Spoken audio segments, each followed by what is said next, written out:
नमस्कार, आप देख रहे हैं सत्य हिंदी और मैं हूं आपके साथ कृति सिंह। आइए रुक करते हैं इस वक्त की बड़ी खबरों की ओर। ट्रंप ने ईरान को दी चेतावनी कि मिसाइल प्रोग्राम दोबारा बनाने पर मिलेगा कड़ा जवाब। ईरान संभवतः नई साइट्स पर मिसाइल ढांचा बना रहा है, पहले वाली साइट्स नहीं। ईरान ने भी कहा कि किसी भी आक्रमण का तुरंत और भयंकर जवाब दिया जाएगा। अमेरिकी राष्ट्रपति डोनाल्ड ट्रंप ने कहा कि अगर ईरान अपने मिसाइल प्रोग्राम को फिर से विकसित करने की कोशिश करेगा तो उसे बेहद शक्तिशाली परिणाम भुगतने होंगे। ट्रंप ने ये बात इस्राएली प्रधानमंत्री नेतन्याहू से मुलाकात के बाद मीडिया से कही। उन्होंने बताया कि ईरान अब उन साइट्स पर मिसाइल ढांचा बना सकता है जिन्हें अमेरिका ने पहले नष्ट किया था। ट्रंप ने चेतावनी दी कि अगर ऐसा हुआ तो अमेरिका तुरंत कड़ा कदम उठाएगा। वहीं ईरान के सुप्रीम लीडर के सलाहकार अली शमखानी ने कहा कि किसी भी हमले का ईरान तुरंत और भयंकर जवाब देगा। ट्रंप ने किया दावा कि उन्होंने भारत पाक युद्ध सहित 8 युद्धों को सुलझाया। भारत ने किसी तीसरे पक्ष की मध्यस्थता को पूरी तरह से खारिज किया। भारत पाक संघर्ष मई में दोनों देशों के सैन्य अधिकारियों के बीच बातचीत के साथ हुआ समाप्त। अमेरिकी राष्ट्रपति डोनाल्ड ट्रंप ने इस्राएल के पीएम नेतन्याहू से मुलाकात में भारत और पाकिस्तान के बीच इस साल हुई संघर्ष को खत्म करने का दावा फिर से दोहराया है। उन्होंने कहा कि उन्होंने 8 युद्धों को सुलझाया, जिसमें भारत पाक संघर्ष भी शामिल था, और व्यापार बंदी की धमकी देकर समझौता कराया। ट्रंप ने यह भी कहा कि उन्हें नोबेल शांति पुरस्कार नहीं मिला। हालांकि भारत ने किसी तीसरे पक्ष की मध्यस्थता को खारिज किया है। भारत का कहना है कि मई में दोनों देशों के बीच संघर्ष समाप्ति का निर्णय भारत और पाकिस्तान के सैन्य अधिकारियों की बातचीत से हुआ था, न कि किसी विदेशी हस्तक्षेप से। वाराणसी के दशाश्वमेध घाट पर जापानी पर्यटकों को कथित रूप से परेशान किया गया। कांग्रेस ने घटना को बताया शर्मनाक और उच्च स्तरीय की जांच की मांग की। इस घटना से उत्तर प्रदेश और भारत की अंतर्राष्ट्रीय पर्यटन छवि प्रभावित हो सकती है। 25 दिसंबर को वाराणसी के दशाश्वमेध घाट पर जापानी पर्यटकों के कथित तौर पर परेशान किए जाने का वीडियो वायरल हो गया। यूपी कांग्रेस अध्यक्ष अजय राय ने इसे बेहद शर्मनाक और निंदनीय करार दिया। उन्होंने कहा कि अतिथि देवो भव की भूमि में नफरत बर्दाश्त नहीं की जा सकती। राय ने चेतावनी दी कि विदेशी पर्यटकों पर हमले राज्य में कानून और व्यवस्था की बिगड़ती तस्वीर दिखाते हैं। उन्होंने सरकार से उच्च स्तरीय जांच कर सीसीटीवी फुटेज की समीक्षा करने और दोषियों के खिलाफ सख्त कार्रवाई करने की मांग की। राय ने कहा कि ऐसी घटनाओं से न सिर्फ उत्तर प्रदेश बल्कि भारत की अंतर्राष्ट्रीय छवि भी प्रभावित हो सकती है। सुप्रीम कोर्ट ने दिल्ली हाई कोर्ट के सेंगर की सजा निलंबित करने के आदेश पर रोक लगाई। इशिता सेंगर ने 8 साल की धमकियों और ऑनलाइन अपमान के खिलाफ खुला पत्र लिखा। परिवार ने न्याय की अपील करते हुए कहा कि वे लगातार डर और दबाव में रहे। उन्नाव रेप केस में दोषी पूर्व विधायक कुलदीप सिंह सेंगर की बेटी इशिता सेंगर ने न्याय की अपील की है। सोमवार को सुप्रीम कोर्ट ने दिल्ली हाई कोर्ट के सेंगर की आजीवन सजा निलंबित करने वाले आदेश पर रोक लगाई। इशिता ने एक्स पर खुला पत्र लिखा, जिसमें 8 साल से मिल रही धमकियों और ऑनलाइन अपमान का जिक्र किया। उन्होंने कहा कि उनका परिवार लगातार डर और दबाव में रहा है। न्याय पाने के बावजूद उनकी आवाज नहीं सुनी गई।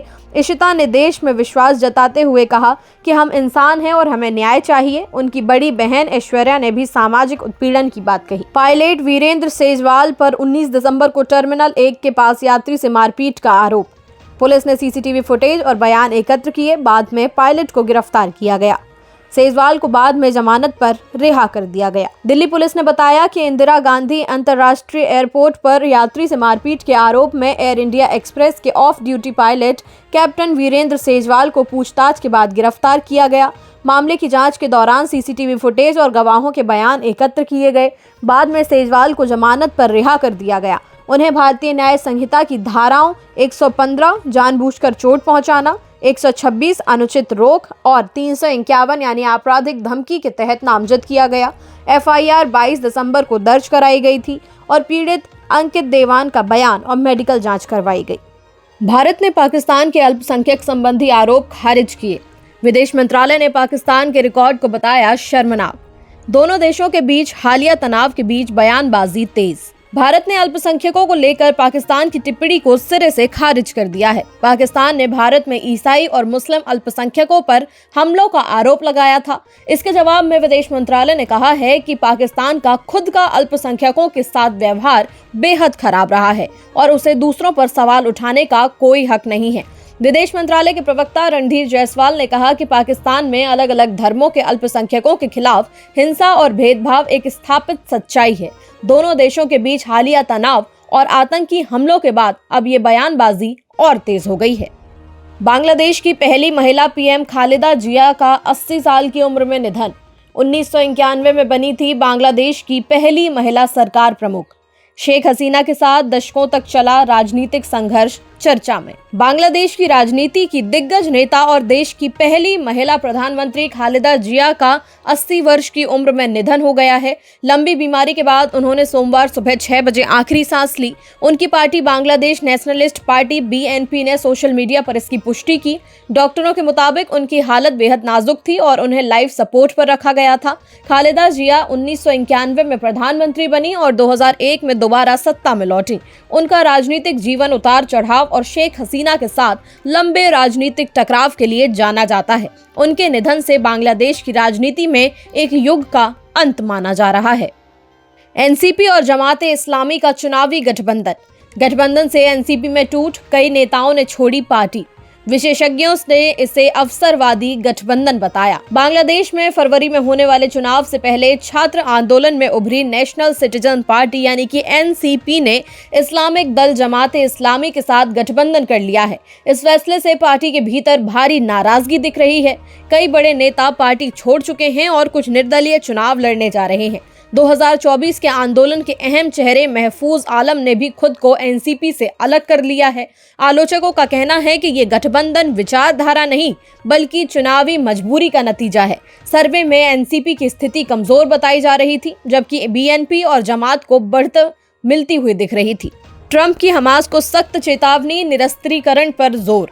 इसराइल के योजना पालन के दावे के बीच गजा में हमले जारी।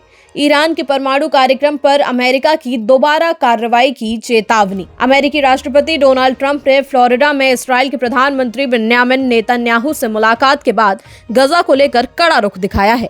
ट्रंप ने कहा कि वो गजा पीस प्लान के दूसरे चरण तक बहुत जल्द पहुंचना चाहते हैं, लेकिन अगर हमास ने हथियार नहीं डाले तो उसे गंभीर नतीजे भुगतने पड़ेंगे। उन्होंने दावा किया कि इसराइल ने 20 सूत्रीय शांति योजना का पूरी तरह पालन किया है। हालांकि गजा में इसराइली हमले जारी हैं।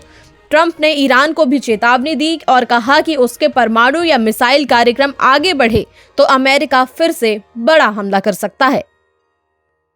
पुतिन के आवास पर ड्रोन हमले के आरोप को यूक्रेन ने नकारा। जेलेंस्की ने रूस पर बातचीत बिगाड़ने का आरोप लगाया। रूस ने शांति वार्ता की रणनीति की समीक्षा की बात कही। यूक्रेन के राष्ट्रपति वोलोदिमिर जेलेंस्की ने रूस के उस दावे को सिरे से खारिज कर दिया है जिसमें कहा गया था कि यूक्रेन ने राष्ट्रपति व्लादिमीर पुतिन के सरकारी आवास पर ड्रोन हमला किया। जेलेंस्की ने कहा कि ये रूस का पुराना हथकंडा है और इसका मकसद शांति वार्ताओं को पटरी से उतारना है। रूस के विदेश मंत्री सर्गेई लावरोव ने दावा किया था कि यूक्रेन ने 91 ड्रोन से नोवगोराद इलाके में हमला किया। इसके बाद रूस ने शांति वार्ता पर अपनी रणनीति पर दोबारा विचार करने की बात कही। हालांकि पुतिन के वहां मौजूद होने की पुष्टि अब तक नहीं हो पाई है। बीएमसी चुनाव के लिए महायुति में सीट शेयरिंग फाइनल। बीजेपी 137 और शिवसेना 90 सीटों पर लड़ेगी चुनाव।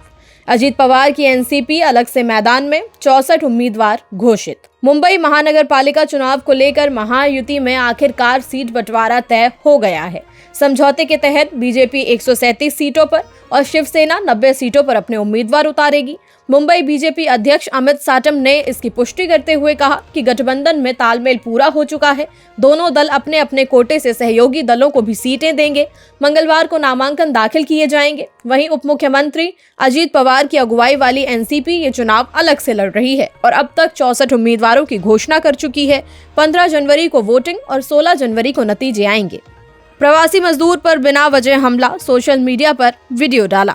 चारों आरोपी नाबालिग, 3 सुधार गृह भेजे गए।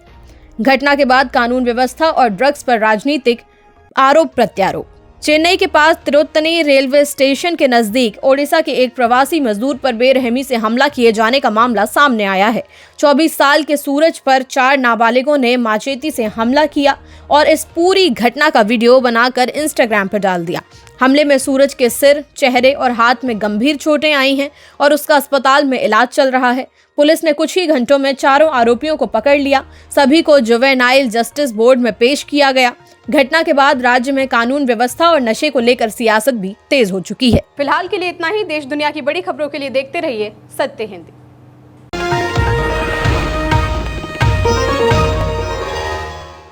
Copyright disclaimer under Section 107 of the Copyright Act 1976. Allowance is made for fair use for purposes such as criticism, comment, news reporting, scholarship, and research. Fair use is a use permitted by copyright statute that might otherwise be infringing.